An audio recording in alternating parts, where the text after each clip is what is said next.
ಅಖಿಲಾಂಡಕೋಟಿ ಬ್ರಹ್ಮಾಂಡ ನಾಯಕ ರಾಜಾದಿರಾಜ ಯೋಗಿರಾಜ ಪರಬ್ರಹ್ಮ ಶ್ರೀ ಸಚ್ಚಿದಾನಂದ ಸದ್ಗುರು ಸಾಯಿನಾಥ್ ಮಹಾರಾಜ್ ಕಿ ಜೈ. ಗುರುವಿನ ಪಾದಾರವಿಂದಗಳಿಗೆ ವಂದಿಸುತ್ತಾ ನಮಸ್ತೆ ಸ್ನೇಹಿತರೆ. ಈ ದಿನ ನಿಮ್ಮ ಜೀವನದಲ್ಲಿರುವ ಹಣದ ಸಮಸ್ಯೆಗೆ ಒಂದು ಅದ್ಭುತವಾದ ಪ್ರಾರ್ಥನೆಯ ಪರಿಹಾರವನ್ನು ತಂದಿದ್ದೀನಿ ಸ್ನೇಹಿತರೆ. ನನ್ನ ಹೆಸರು ಗಾಯತ್ರಿ. ನಿಮಗೆಲ್ಲ ಶ್ರೀ ಚಾನಲ್ಗೆ ಸ್ವಾಗತ. ಇವತ್ತಿಗೆ ನನ್ನ ಶ್ರೀ ಚಾನಲ್ 47,000 ಸಬ್ಸ್ಕ್ರೈಬರನ್ನು ಹೊಂದಿದೆ. ಇದಕ್ಕೆಲ್ಲ ನಿಮ್ಮ ಪ್ರೀತಿ ವಿಶ್ವಾಸವೇ ಕಾರಣ ಸ್ನೇಹಿತರೆ. ಹೀಗೆ ನಿಮ್ಮ ಪ್ರೀತಿ ವಿಶ್ವಾಸ ಶ್ರೀ ಚಾನಲ್ ಮೇಲೆ ಸದಾ ಇರಲಿ ಸ್ನೇಹಿತರೆ. ಹಾಗೆ ಯಾರೆಲ್ಲ ನನ್ನ ಚಾನಲ್ನ ಸಬ್ಸ್ಕ್ರೈಬ್ ಮಾಡದೆ ನೋಡ್ತಾ ಇದ್ದೀರೋ ಎಲ್ಲರೂ ಸಬ್ಸ್ಕ್ರೈಬ್ ಮಾಡ್ಕೊಳ್ಳಿ ಸ್ನೇಹಿತರೆ. ಆದಷ್ಟು ಈ ವಿಡಿಯೋಗಳನ್ನು ಎಲ್ಲರಿಗೂ ಶೇರ್ ಮಾಡಿರಿ. ಅದರಿಂದ ಅವರ ಜೀವನದಲ್ಲಿರುವ ಸಮಸ್ಯೆಗಳಿಗೂ ಕೂಡ ಪರಿಹಾರ ಸಿಗುತ್ತೆ. ಆ ಪರಿಹಾರ ಸಿಗಲಿಕ್ಕೆ ನಾವು ಕಾರಣರಾಗ್ತೀವಲ್ಲ, ಅದಕ್ಕಿಂತ ಇನ್ನು ಹೆಚ್ಚಿನ ಪುಣ್ಯದ ಕೆಲಸ ಇನ್ಯಾವುದಿದೆ ಹೇಳ್ರಿ.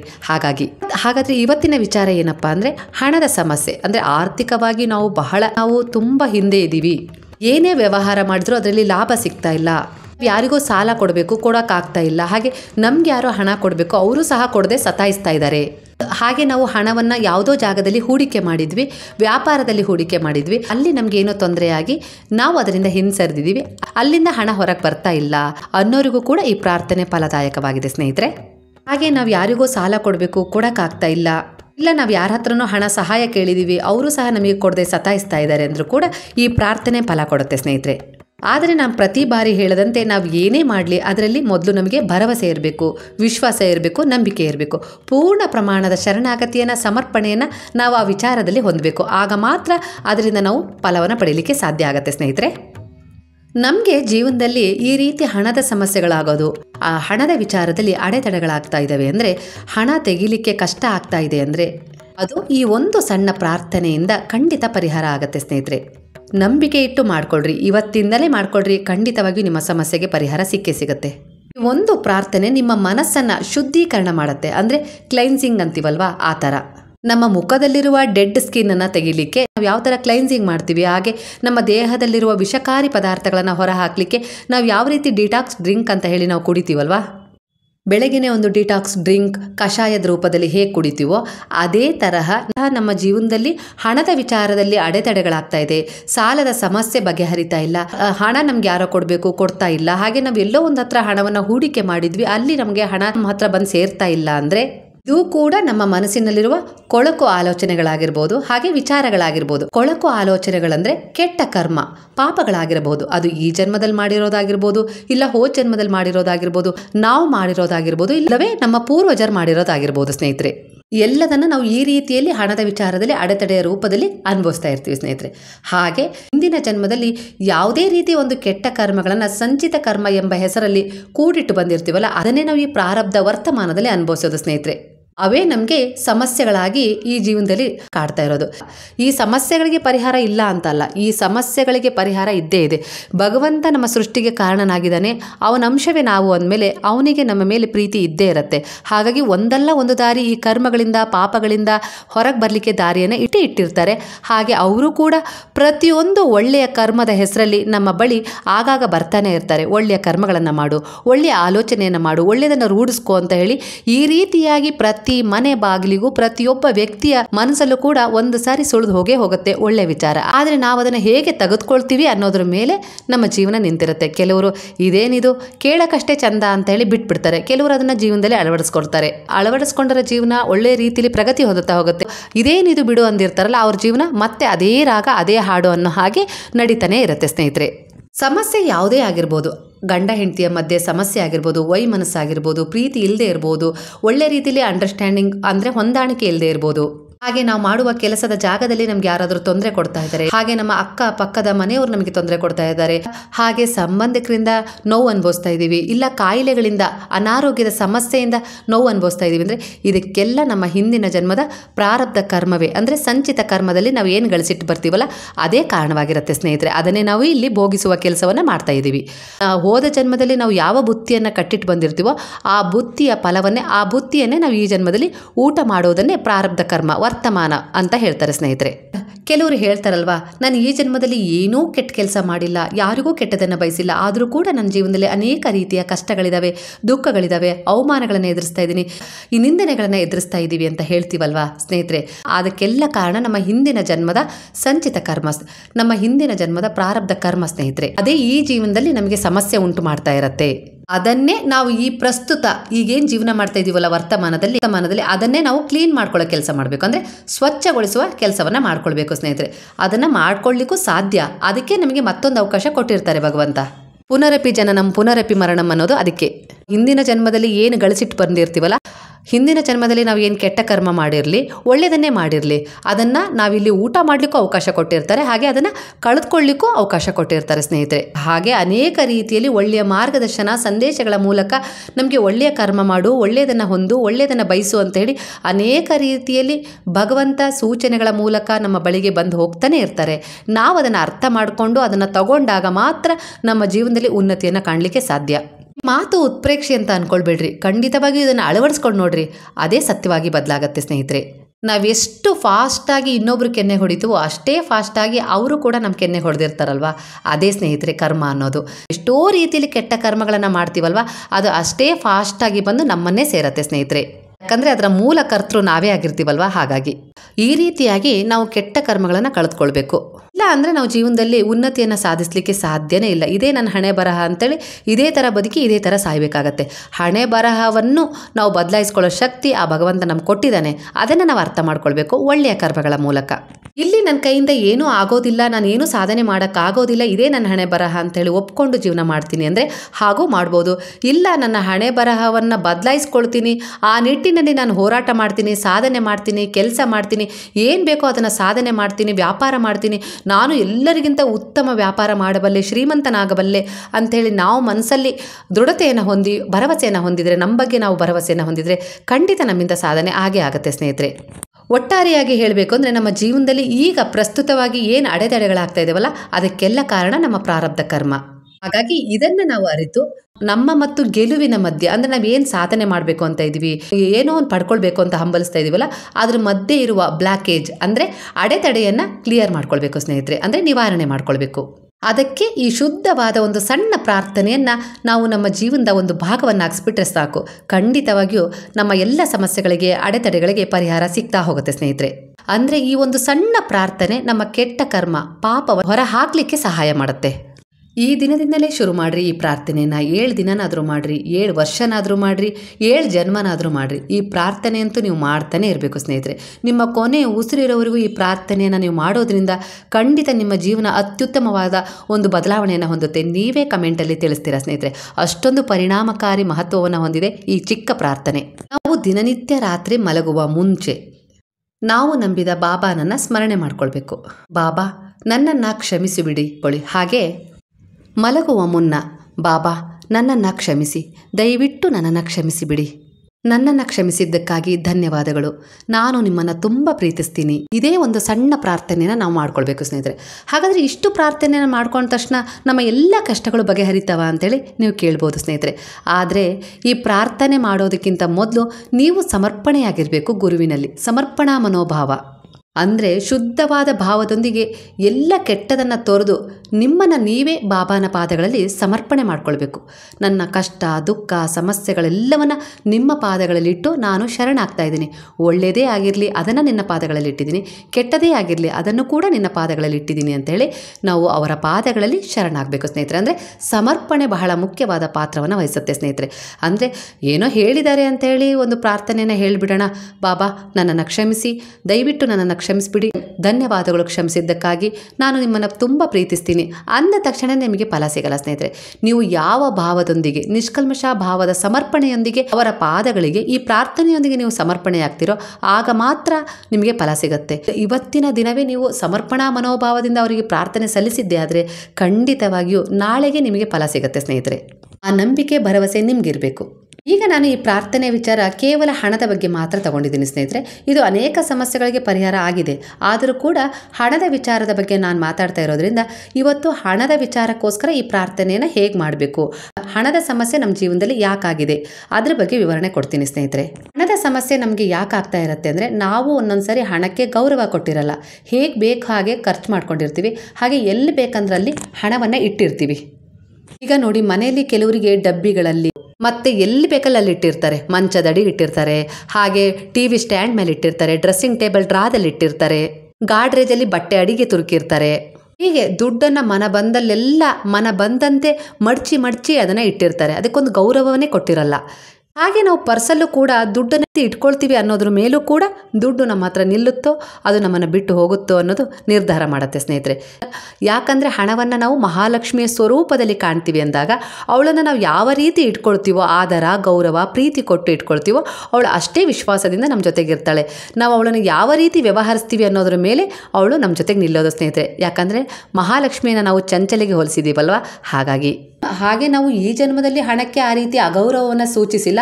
ಆದರೂ ಕೂಡ ನಮಗೆ ಸಮಸ್ಯೆಗಳಿದ್ದಾವೆ ಅಂತ ಹೇಳಿ ಕೆಲವರು ಹೇಳ್ಬೋದು. ಆದರೆ ಹೋದ ಜನ್ಮದಲ್ಲೂ ಕೂಡ ನಾವು ಹಣಕ್ಕೆ ಗೌರವ ಕೊಡದೇ ಇರ್ಬೋದು, ಹಣವನ್ನು ತುಚ್ಛವಾಗಿ ಕಂಡಿರ್ಬೋದು. ಹೇಗೆ ಬೇಕು ಹಾಗೆ ಎಲ್ಲಂದರಲ್ಲಿ ಅದನ್ನು ಇಟ್ಟು ಅಗೌರವದಿಂದ ನೋಡ್ಕೊಂಡಿರ್ಬೋದು. ಯಾರಿಗಾದರೂ ತುರ್ತು ಸ್ಥಿತಿಯಲ್ಲಿ ಹಣ ಬೇಕು ಅಂತ ಹೇಳಿ ನಮ್ಮ ಬಳಿಗೆ ಬಂದಾಗ ಅವರಿಗೆ ಕೊಡದೆ, ನಾವು ಅವರಿಗೆ ಸಹಾಯ ಮಾಡ್ದೇ ನಾವು ಆ ಹಣವನ್ನು ಉಳಿಸ್ಕೊಂಡಿರ್ಬೋದು. ಇದು ಕೂಡ ಕಾರಣ ಆಗಿರುತ್ತೆ. ನಾವೇ ಮಾಡಿರ್ಬೋದು, ಇಲ್ಲ ನಮ್ಮ ಪೂರ್ವಜರು ಮಾಡಿರ್ಬೋದು. ಅದಕ್ಕೆ ಕಾರಣ ಈ ಕರ್ಮವನ್ನು ನಾವು ಆ ಕುಟುಂಬದವರಾಗಿ ಅನುಭವಿಸಲೇಬೇಕಾಗತ್ತೆ ಸ್ನೇಹಿತರೆ.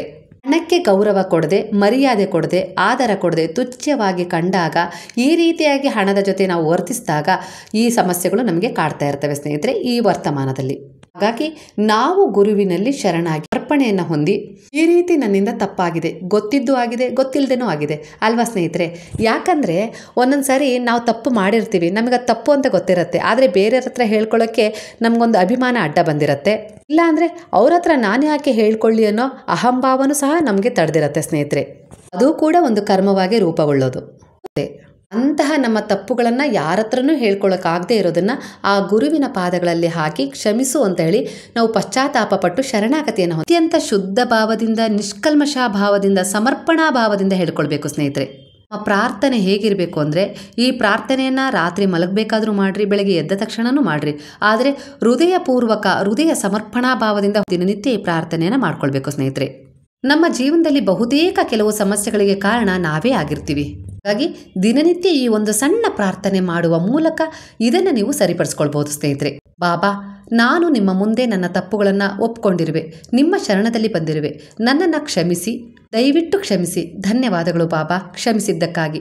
ನಾನು ನಿಮ್ಮನ್ನ ತುಂಬ ಪ್ರೀತಿಸುತ್ತೇನೆ ಅನ್ನುವುದೇ ಪ್ರಾರ್ಥನೆ ಸ್ನೇಹಿತರೆ. ನೀವು ಅನ್ಕೊಳ್ಬೋದು, ಸರಿ ನಾನು ಮಾಡಿದ ತಪ್ಪುಗಳಿಗೆ ನಾನು ಕ್ಷಮೆ ಯಾಚಿಸ್ದೆ, ನಾವು ಹಿಂದೆ ಯಾವತ್ತೋ ದುಡ್ಡಿಗೆ ಅವಮಾನ ಮಾಡಿದ್ವಿ, ಇಲ್ಲ ನಮ್ಮ ಪೂರ್ವಜರು ಮಾಡಿರ್ಬೋದು, ಇಲ್ಲ ನಾವು ಹಿಂದಿನ ಜನ್ಮದಲ್ಲಿ ಮಾಡಿರ್ಬೋದು, ಅದಕ್ಕೋಸ್ಕರ ನಮಗೀಗ ಹಣದ ವಿಚಾರದಲ್ಲಿ ಸಮಸ್ಯೆ ಉಂಟಾಗಿದೆ, ಇಲ್ಲ ಅಂತಲ್ಲ, ಅದಕ್ಕೋಸ್ಕರ ನಾವು ಗುರುವಿನಲ್ಲಿ ಕ್ಷಮೆಯನ್ನು ಯಾಚಿಸ್ತಿದ್ದೀವಿ. ಹಾಗಾದರೆ ಧನ್ಯವಾದಗಳನ್ನು ಯಾಕೆ ಹೇಳ್ತಾ ಇದ್ದೀವಿ?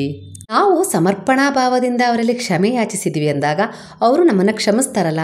ನಾವು ಮಾಡಿದ ಪಾಪಗಳಾಗಿರ್ಬೋದು, ಕೆಟ್ಟ ಕರ್ಮಗಳಾಗಿರ್ಬೋದು, ಕ್ಷಮಿಸುವ ಒಂದು ದೊಡ್ಡ ಗುಣವನ್ನು ಅವರು ಹೊಂದಿದ್ದಾರೆ ಅಂದಾಗ ನಾವು ಅವರಿಗೆ ಧನ್ಯವಾದಗಳನ್ನು ಅರ್ಪಿಸಲೇಬೇಕಲ್ವಾ ಸ್ನೇಹಿತರೆ. ಯಾರಾದರೂ ನಾವು ಕೇಳಿದ್ದನ್ನು ಕೊಟ್ಟಾಗ, ಇಲ್ಲವೇ ನಮಗಿಷ್ಟವಾದ ವಸ್ತುವನ್ನು ನಮಗೆ ಗೊತ್ತಿಲ್ಲದೆ ಕೊಟ್ಟಾಗ ನಾವು ಅವರಿಗೆ ಧನ್ಯವಾದಗಳನ್ನು ಅರ್ಪಿಸ್ತೀವಿ. ಯಾಕೆ ಹೇಳ್ರಿ? ಸಂತೋಷ ಆಗಿ. ಅದೇ ರೀತಿ ಬಾಬಾರವರು ನಮ್ಮ ತಪ್ಪುಗಳನ್ನು ಕ್ಷಮಿಸ್ತಾ ಇದ್ದಾರೆ ಅನ್ನೋ ಒಂದು ಒಳ್ಳೆಯ ಉದ್ದೇಶವನ್ನು ಹೊಂದಿ ನಾವು ಅವರಿಗೆ ಹಿಂದೆ ಧನ್ಯವಾದಗಳನ್ನು ಬಿಡಬೇಕು. ಬಾಬಾ, ನಾನು ನಿಮ್ಮನ್ನು ತುಂಬ ಪ್ರೀತಿಸ್ತೀನಿ ಅಂತ ಹೇಳಿ ಯಾಕೆ ಹೇಳ್ತೀವಿ ಅಂದರೆ, ಅವರು ನಮ್ಮ ತಂದೆ ತಾಯಿ ಇದ್ದ ಹಾಗೆ. ಅಂದರೆ ನಮ್ಮ ಸೃಷ್ಟಿಗೆ ಕಾರಣರಾದವರು ಅವರೇ. ಈ ನಮ್ಮ ಜೀವನದಲ್ಲಿ ಒಳಿತನ್ನು ಕೊಟ್ಟು ಕೆಟ್ಟದನ್ನು ನಿವಾರಣೆ ಮಾಡ್ತಾ ಇರೋ ಆ ಗುರುವಿಗೆ, ಆ ತಂದೆ ತಾಯಿ ಸ್ವರೂಪನಾದ ಈ ಸೃಷ್ಟಿಗೆ ನಾವು ಪ್ರೀತಿಯನ್ನು ಕೊಡಲೇಬೇಕಾಗತ್ತಲ್ವಾ ಸ್ನೇಹಿತರೆ. ಯಾರಾದರೂ ನಮ್ಮನ್ನು ಪ್ರೀತಿಯಿಂದ ನೋಡ್ಕೊಳ್ತಾ ಇದ್ದಾರೆ ಅಂದರೆ ನಾವು ಅವ್ರನ್ನ ಪ್ರೀತಿಸ್ತೀವಲ್ವ ಮರಳಿ. ಹಾಗೆ ಬಾಬಾರವರು ನಮ್ಮ ತಪ್ಪುಗಳನ್ನು ಮನ್ನಿಸಿದ್ದಾರೆ, ನಮ್ಮ ಪಾಪಗಳನ್ನು ನಶಿಸುವಂತೆ ಮಾಡ್ತಾ ಇದ್ದಾರೆ, ನಮ್ಮ ತಪ್ಪುಗಳನ್ನು ಮನ್ನಿಸ್ತಾ ಇದ್ದಾರೆ, ನಮ್ಮ ಕೆಟ್ಟ ಕರ್ಮಗಳನ್ನು ಹಾಗೆ ಪಾಪಗಳನ್ನು ಅವರು ತಗೊಂಡಿದ್ದಾರೆ, ಪಶ್ಚಾತ್ತಾಪ ಪಟ್ಟ ನಮ್ಮನ್ನು ಕ್ಷಮಿಸಿದ್ದಾರೆ ಅಂದಮೇಲೆ ಅವರಿಗೆ ನಾವು ಧನ್ಯವಾದಗಳನ್ನು ಅರ್ಪಿಸಲೇಬೇಕು. ಹಾಗೆ ಅವರಲ್ಲಿ ನಾವು ಪ್ರೀತಿಯ ಭಾವವನ್ನು ಹೊಂದಲೇಬೇಕಾಗತ್ತೆ ಸ್ನೇಹಿತರೆ. ಇದೇ ಕೃತಜ್ಞತಾ ಭಾವ ಅನ್ನೋದು. ನಾವು ಯಾರಿಂದಲೇ ಆಗಲಿ ಒಂದು ವಸ್ತುವನ್ನು ಪಡಿತೀವಿ ಅಂದಾಗ ಅವರಿಗೆ ಕೃತಜ್ಞತೆಯನ್ನು ಸಲ್ಲಿಸ್ತೀವಲ್ವಾ. ಅದರಲ್ಲೂ ಆ ಗುರುವು ನಮ್ಮ ಕೆಟ್ಟ ಕರ್ಮವನ್ನು ತಗೊಂಡಿದ್ದಾರೆ, ನಮ್ಮ ಪಾಪವನ್ನು ದಹಿಸ್ತಾ ಇದ್ದಾರೆ, ಪಶ್ಚಾತ್ತಾಪ ಪಟ್ಟು ಅವರ ಪಾದಗಳಲ್ಲಿ ಶರಣಾದ ನಮ್ಮನ್ನು ಕಾಪಾಡಿದ್ದಾರೆ, ರಕ್ಷಿಸಿದ್ದಾರೆ, ಸಹಾಯ ಮಾಡ್ತಾ ಇದ್ದಾರೆ, ಎಲ್ಲ ಸಮಸ್ಯೆಗಳಿಗೆ ಪರಿಹಾರ ನೀಡ್ತಾ ಇದ್ದಾರೆ ಅಂದಾಗ ಅವರಿಗೆ ನಾವು ಕೃತಜ್ಞತಾ ಭಾವದಿಂದ ಒಂದು ಪ್ರೀತಿಯನ್ನು ಕೊಡೋದು ಬೇಡವಾ? ಬಾಬಾ ನಿನ್ನನ್ನು ತುಂಬ ಪ್ರೀತಿಸ್ತೀವಿ ಅಂತ ಹೇಳಿ ಈ ರೀತಿ ಕೃತಜ್ಞತಾ ಭಾವದಿಂದ ನಾವು ಅವರಿಗೆ ಹೇಳಬೇಕು. ಯಾಕಂದರೆ ಬಾಬಾ ಉಡುಗೊರೆ ಕೇಳೋದಿಲ್ಲ, ಮನಃಪೂರ್ವಕವಾದ ಶುದ್ಧ ಭಾವದ ಪ್ರೀತಿಯನ್ನ, ಭಕ್ತಿಯನ್ನ ಸ್ನೇಹಿತರೆ. ನಿಜ ಹೇಳಬೇಕು ಅಂದರೆ ನಾವು ಭಗವಂತನಲ್ಲಿಡುವ ಪ್ರೀತಿಯೇ ಭಕ್ತಿ ಸ್ನೇಹಿತರೆ. ಪ್ರತಿದಿನ ರಾತ್ರಿ ನಾವು ಮಲಗಬೇಕಾದ್ರೆ ಹೇಳ್ಬೇಕಾದ್ರೆ, ಕ್ಷಮಿಸು ತಂದೆ, ದಯವಿಟ್ಟು ಕ್ಷಮಿಸು ಬಾಬಾ, ನಿಮಗೆ ಅನಂತ ಅನಂತ ಧನ್ಯವಾದಗಳು, ನಾನು ನಿಮ್ಮನ್ನು ತುಂಬ ಪ್ರೀತಿಸ್ತೀನಿ ಅಂತಲೇ ಹೇಳಬೇಕು ಸ್ನೇಹಿತರೆ. ಇದು 4 ಸಾಲಿನ ಪ್ರಾರ್ಥನೆ ಆಗಿರ್ಬೋದು ಸ್ನೇಹಿತರೆ, ಆದರೆ ಇದು ನಿಮ್ಮ ಮನದಾಳದಿಂದ ಹೊರಹೊಮ್ಮಬೇಕು. ಕೇವಲ ಇದನ್ನು ಮಾಡಿದರೆ ಒಳ್ಳೆಯದಾಗತ್ತೆ ಅಂತ ಹೇಳಿದ್ದಾರೆ ಅದಕ್ಕೆ ಮಾಡ್ತಾ ಇದ್ದೀನಿ ಅನ್ನೋ ರೀತಿಯಲ್ಲಿ ಆಗಿರಬಾರ್ದು. ಸಮರ್ಪಣಾ ಭಾವವನ್ನು ಹೊಂದಿ ನೀವು ಅವರಲ್ಲಿ ಪ್ರಾರ್ಥನೆಯನ್ನು ಮಾಡಿದಾಗ ಒಂದೇ ದಿನಕ್ಕೆ ನಿಮಗೆ ಫಲ ಸಿಗುತ್ತೆ ಸ್ನೇಹಿತರೆ. ಎಂಥದ್ದೇ ಸಮಸ್ಯೆ ಆಗಿರಲಿ ಒಂದೇ ದಿನಕ್ಕೆ ಪರಿಹಾರ ಸಿಗುತ್ತೆ ಸ್ನೇಹಿತರೆ. 4 ಸಾಲಿನ ಪ್ರಾರ್ಥನೆಯ ಅರ್ಥವನ್ನು ಎಷ್ಟಾಗುತ್ತೋ ಅಷ್ಟು ಸಂಕ್ಷಿಪ್ತವಾಗಿ ಹೇಳಿ ತಿಳಿಸಿದ್ದೀನಿ. ಈಗ ಹಣದ ಸಮಸ್ಯೆಗೆ ಪರಿಹಾರ ಹೇಗೆ ಮಾಡ್ಕೊಳ್ಬೇಕು ಈ ಪ್ರಾರ್ಥನೆಯಿಂದ ಅಂತ ಹೇಳ್ತೀನಿ ಸ್ನೇಹಿತರೆ. ಇಲ್ಲಿ ಈ ಜಗತ್ತಿನಲ್ಲಿ ಯಾವ ವಸ್ತುವು ವ್ಯರ್ಥ ಅಲ್ಲ, ನಾನು ಎಷ್ಟೋ ಸರಿ ಹೇಳಿದ್ದೀನಿ. ಹಾಗೆ ಇಲ್ಲಿ ಎಲ್ಲ ವಸ್ತುಗಳಿಗೂ ಅದರದ್ದೇ ಆದ ಒಂದು ಶಕ್ತಿ ಇದ್ದೇ ಇದೆ. ಹಾಗೆ ನಾವು ಮಾಡುವ ಪ್ರತಿಯೊಂದು ಪ್ರಾರ್ಥನೆ ಆಗಿರ್ಬೋದು, ಯಾವುದೇ ರೀತಿ ಕೆಲಸ ಆಗಿರ್ಬೋದು, ಯಾವುದೂ ಕೂಡ ಇಲ್ಲಿ ವ್ಯರ್ಥ ಅಲ್ಲ, ಎಲ್ಲದೂ ಒಂದು ಫಲವನ್ನು ಪಡೆದುಕೊಳ್ಳುತ್ತೆ ಸ್ನೇಹಿತರೆ. ಹಾಗೆ ಈ ಹಣವೂ ಕೂಡ, ಇದೂ ಕೂಡ ಈ ಜಗತ್ತಿನಲ್ಲಿ ಪ್ರಭಾವವಾದ ಅತಿ ದೊಡ್ಡ ವ್ಯಾವಹಾರಿಕ ವಸ್ತುಗಳಲ್ಲಿ ಒಂದಾಗಿದೆ ಸ್ನೇಹಿತರೆ. ಪ್ರಥಮ ಸ್ಥಾನ ಅಂತಲೇ ಹೇಳ್ಬೋದು ಹಣಕ್ಕೆ. ಯಾಕಂದರೆ ಹಣ ಇಲ್ಲದೆ ಯಾವ ಕೆಲಸವನ್ನು ಮಾಡಲಿಕ್ಕೂ ಆಗೋದಿಲ್ಲ, ಏನನ್ನೂ ನಾವು ಪಡೀಲಿಕ್ಕೂ ಆಗೋದಿಲ್ಲ ಅಲ್ವಾ. ಹಾಗೆ ಹಣ ಎಲ್ಲ ವ್ಯಾವಹಾರಿಕ ಮಾಧ್ಯಮಗಳ ಎಲ್ಲ ಜನರ ಹತ್ರನೂ ಒಂದಲ್ಲ ಒಂದು ರೀತಿಯಲ್ಲಿ ಹಣ ಹರಿದಾಡ್ತಾನೆ ಇರುತ್ತೆ ಸ್ನೇಹಿತರೆ. ಒಬ್ಬರ ಕೈಯಿಂದ ಒಬ್ಬರ ಕೈಗೆ ಅಲೆದಾಡುವ ಕೆಲಸವೇ ಈ ಹಣದ್ದಾಗಿದೆ. ನಾವು ಮಾಮೂಲಿ ಭಾಷೆಯಲ್ಲೂ ಹೇಳ್ತೀವಲ್ವ, ಲಕ್ಷ್ಮೀ ಚಂಚಲೆ, ಅವಳು ಯಾರ ಹತ್ರನೂ ನಿಲ್ಲೋದಿಲ್ಲ ಅಂತ ಹೇಳಿ. ಸ್ನೇಹಿತರೆ, ಈ ಹಣದ ಮೇಲೆ ಎಲ್ಲರ ಕೈ ಸ್ಪರ್ಶ ಆಗಿರುತ್ತೆ. ಎಲ್ಲರ ಒಂದು ಎಲ್ಲರ ಊರ್ಜೆಗಳನ್ನು ಈ ಹಣ ಹೀರ್ಕೊಂಡಿರುತ್ತೆ ಸ್ನೇಹಿತರೆ. ಕೆಲವರು ಸಕಾರಾತ್ಮಕ ಆಲೋಚನೆಗಳನ್ನು ಹೊಂದಿರ್ತಾರೆ ಹಣದ ವಿಚಾರದಲ್ಲಿ, ಅವರ ಊರ್ಜೆಗಳು ಈ ಹಣ ಹೀರ್ಕೊಂಡಿರುತ್ತೆ. ಹಾಗೆ ಒಬ್ಬೊಬ್ಬರು ನಕಾರಾತ್ಮಕ ಊರ್ಜೆಗಳನ್ನು ಇಟ್ಕೊಂಡಿರ್ತಾರೆ ಹಣದ ವಿಚಾರದಲ್ಲಿ, ಅದು ಕೂಡ ಈ ಹಣ ಸೆಳ್ಕೊಂಡಿರುತ್ತೆ ಸ್ನೇಹಿತರೆ. ಯಾರ ಕೈಯಲ್ಲಿ ಹಣ ಇರುತ್ತೋ ಅವರಲ್ಲಿರುವ ಊರ್ಜೆಗಳು, ಅವರ ಸಕಾರಾತ್ಮಕವಾಗಿರ್ಬೋದು ನಕಾರಾತ್ಮಕವಾಗಿರ್ಬೋದು, ಆ ಊರ್ಜೆಗಳನ್ನು ಹಣ ಸೆಳ್ಕೊಳ್ಳುತ್ತೆ ಸ್ನೇಹಿತರೆ. ಯಾಕಂದರೆ ಹಣಕ್ಕೆ ಸೆಳೆದುಕೊಳ್ಳುವ ಆಕರ್ಷಣೆಯ ಬಲ ಹೆಚ್ಚಿದೆ. ಹಾಗಾಗಿ ಇದು ಎಲ್ಲರ ಊರ್ಜೆಗಳನ್ನು ತೆಗೆದುಕೊಂಡೇ ಇರುತ್ತೆ ಸ್ನೇಹಿತರೆ. ಈ ರೀತಿ ಮಹತ್ತರ ಊರ್ಜೆಗಳು ಅಂದರೆ ಹೈ ಎನರ್ಜಿ ಇರುವ ಈ ಹಣವನ್ನು ನಾವು ಎಷ್ಟು ಗೌರವ, ಆದರ, ಪ್ರೀತಿ ಕೊಟ್ಟು ಇಟ್ಕೊಂಡಿರ್ತೀವೋ ಅದು ಅಷ್ಟರ ಮಟ್ಟಿಗೆ ನಮ್ಮ ಹತ್ರ ನಿಲ್ಲುತ್ತೆ ಸ್ನೇಹಿತರೆ. ಅದು ಅಷ್ಟೇ ಮಟ್ಟಿಗೆ ನಮ್ಮ ಹತ್ರ ನಿಲ್ತಾ ಹೋಗುತ್ತೆ. ಹಾಗಾಗಿ ಹಣ ನಮ್ಮ ಹತ್ರ ಬರ್ತಾ ಇದೆ, ಇಲ್ಲ ಹಣ ನಮ್ಮ ಹತ್ರ ಇದೆ ಅಂದಾಗ ಅದನ್ನು ಅಷ್ಟೇ ಗೌರವಪೂರ್ವಕವಾಗಿ ಆದರ ಪ್ರೀತಿಯಿಂದ ನಾವು ಅದನ್ನು ಇಟ್ಕೊಳ್ಬೇಕು. ಹಾಗಾಗಿ ಮನೆಯಲ್ಲಿ ಎಲ್ಲಿ ಬೇಕಲ್ಲಲ್ಲಿ ಹಣವನ್ನು ಇಡೋ ಅಭ್ಯಾಸವನ್ನು ಬಿಡಬೇಕು. ಹಾಗೆ ಪರ್ಸಲ್ಲೂ ಕೂಡ ನಾವು ಹಣ ಇಟ್ಕೊಂಡಿರ್ತೀವಿ ಅಂದರೆ ಅಡ್ಡಾದಿಡ್ಡಿಯಾಗಿ ಇಟ್ಕೊಳ್ಬಾರ್ದು, ತುಂಬಿಕೊಳ್ಬಾರ್ದು. ನೀಟಾಗಿ ಅದನ್ನು ಮಡಚಿ ಇಲ್ಲವೇ ನೀಟಾಗಿ ಉದ್ದಕ್ಕೆ ಅದನ್ನು ಇಟ್ಕೊಳ್ಬೇಕು ಪರ್ಸಲ್ಲಿ. ಯಾವುದೇ ರೀತಿಯಲ್ಲಿ ಮಡಚಿ ಸುತ್ತಿ ಅದನ್ನು ಇಟ್ಕೊಳ್ಬಾರ್ದು. ಯಾಕಂದರೆ ಹಣ ಅಂದ್ಕೊಳ್ಳುತ್ತಂತೆ, ನನ್ನನ್ನು ಎಷ್ಟು ನೆಗ್ಲೆಕ್ಟ್ ಮಾಡ್ತದೆ ಇವನು, ನನ್ನನ್ನು ಎಷ್ಟು ನೆಗ್ಲೆಕ್ಟ್ ಮಾಡ್ತಾ ಇದ್ದಾನೆ, ನನ್ನನ್ನು ಎಷ್ಟು ನೆಗ್ಲೆಕ್ಟ್ ಆಗಿ ಇಟ್ಕೊಳ್ತಾ ಇದ್ದಾನೆ, ಬೇಕಾಬಿಟ್ಟಿಯಾಗಿ ನನ್ನ ಜೊತೆ ವರ್ತನೆ ಮಾಡ್ತಾ ಇದ್ದಾನೆ ಅಂತ ಹೇಳಿ ಅದು ಅಂದ್ಕೊಳ್ಳುತ್ತಂತೆ. ಹಾಗಾಗಿ ಅದು ನಮ್ಮ ಜೊತೆಗೆ ಇರಲಿಕ್ಕೆ ಇಷ್ಟಪಡಲ್ಲ. ಈಗ ನಮ್ಮ ಕುಟುಂಬದಲ್ಲೇ ಆಗಲಿ, ನಾವು ಒಬ್ಬರಿಗೆ ತುಂಬ ಕಷ್ಟ ಕೊಡ್ತಾ ಇದ್ದೀವಿ, ಅವ್ರಿಗೆ ದಿನ ಹೊಡಿತಾ ಇದ್ದೀವಿ, ಅವ್ರಿಗೆ ದಿನ ಬೈತಾ ಇದ್ದೀವಿ, ಅವ್ರ ಜೊತೆ ಹೆಂಗೆ ಬೇಕಂಗೆ ವರ್ತನೆ ಮಾಡ್ತಾ ಇದ್ದೀವಿ ಅಂದರೆ ಅವ್ರು ನಮ್ಮ ಜೊತೆಗೆ ಇರಲಿಕ್ಕೆ ಇಷ್ಟಪಡ್ತಾರಾ? ಇಲ್ಲ ತಾನೇ. ಹಾಗೆ ಸ್ನೇಹಿತರೆ, ಹಣವೂ ಕೂಡ, ಹಣನ ಎಲ್ಲಿ ಬೇಕಲ್ಲಿ ಬೇಕಾಬಿಟ್ಟು ಇಡೋದು, ಬೇಕಾಬಿಟ್ಟು ಉಪಯೋಗಿಸೋದು, ಇಲ್ಲ ಹಣದ ವಿಚಾರದಲ್ಲಿ ಯಾರಿಗಾದರೂ ಮೋಸ ಮಾಡೋದು, ಮಲಗೋ ಹಾಸಿಗೆ ಅಡಿಗೆ ಇಟ್ಕೊಳ್ಳೋದು, ಎಲ್ಲಿ ಬೇಕಂದ್ರೆ ಅಲ್ಲಿ ಚಿಲ್ಲರೆಗಳನ್ನು ಹಾಕೋದು, ಈ ರೀತಿ ಮಾಡಿ ಹಣಕ್ಕೆ ಅಗೌರವವನ್ನು ಸೂಚಿಸಿದಾಗ ಹಣ ನಮ್ಮ ಜೊತೆಗೆ ಇರಲಿಕ್ಕೆ ಇಷ್ಟಪಡೋದಿಲ್ಲ. ಅದ್ರ ಗುಣ ಇರೋದೇ ಹಾಗೆ. ಯಾಕಂದರೆ ಅದನ್ನು ನಾವು ಧಾರ್ಮಿಕವಾಗಿ ಒಪ್ಕೊಳ್ಳೋದು ಹಾಗೆ ತಾನೇ. ಲಕ್ಷ್ಮಿ ಚಂಚಲೆ, ಎಲ್ಲಿ ಅವಳಿಗೆ ಗೌರವ ಇರೋದಿಲ್ಲ ಅಲ್ಲಿ ಅವಳು ಇರೋದಿಲ್ಲ ಅಂತ ಹೇಳಿ ನಾವು ಹೇಗೆ ಒಪ್ಕೊಳ್ತೀವೋ ಅದೇ ರೀತಿ ಸ್ನೇಹಿತರೆ ಹಣ ನಮ್ಮ ಊರ್ಜೆಗಳನ್ನು ಸೆಳೆದುಕೊಳ್ಳುತ್ತೆ. ನಾವು ಅದನ್ನು ಕೆಟ್ಟದಾಗಿ ಉಪಯೋಗಿಸ್ಕೊಳ್ತೀವೋ ಒಳ್ಳೆಯದಾಗಿ ಉಪಯೋಗಿಸ್ಕೊಳ್ತೀವೋ ಅದನ್ನು ಮೊದಲು ನೋಡಿ ನಮ್ಮ ಜೊತೆಗೆ ಇರಲಿಕ್ಕೆ ಅದು ಇಷ್ಟಪಡುತ್ತೆ. ಹಾಗಾಗಿ ಹಣವನ್ನು ನಾವು ಪ್ರೀತಿ ಪ್ರೀತಿಸಬೇಕು, ಗೌರವಿಸಬೇಕು, ಆಧರಿಸಬೇಕು. ಹಾಗೆ ಒಳ್ಳೆಯ ರೀತಿಯಲ್ಲಿ ಅದಕ್ಕೆ ಗೌರವ, ಆದರ, ಪ್ರೀತಿಗಳನ್ನು ಕೊಟ್ಟು ನಮ್ಮ ಮನೆಯಲ್ಲಿ ಅದಕ್ಕೊಂದು ಒಳ್ಳೆಯ ಸ್ಥಾನವನ್ನು ಕೊಟ್ಟು ಇಟ್ಕೊಳ್ಬೇಕು ಸ್ನೇಹಿತರೆ. ಆಗ ಮಾತ್ರ ಮಹಾಲಕ್ಷ್ಮಿ ನಮ್ಮ ಮನೆಗೆ ಒಲಿತಾಳೆ. ಹಣ ಕೂಡ ಹಣವನ್ನು ಸೆಳೆದು ಹಣವನ್ನೇ ಸೆಳೆಯುತ್ತೆ. ಅಂದರೆ ವ್ಯಾಪಾರದಲ್ಲಾಗಿರ್ಬೋದು, ಯಾವುದೋ ಒಂದು ಕೆಲಸ ಕಾರ್ಯದಲ್ಲಾಗಿರ್ಬೋದು ಉನ್ನತಿ ಕೊಡ್ತಾ ಹೋಗುತ್ತೆ. ಅದರಿಂದ ನಮಗೆ ಹಣ ಸಂಪಾದನೆ ಆಗ್ತಾ ಹೋಗುತ್ತೆ. ಹಾಗಾಗಿ ಹಣ ಬಂದು ಮತ್ತೆ ಮನೆಯನ್ನು ಸೇರ್ತಾ ಹೋಗುತ್ತೆ ಸ್ನೇಹಿತರೆ. ಯಾಕಂದರೆ ಇಲ್ಲಿ ಹಣಕ್ಕೆ ಗೌರವವಿದೆ. ಇವ್ರ ಮನೆಯಲ್ಲಿ ಹಣಕ್ಕೆ ಗೌರವವಿದೆ.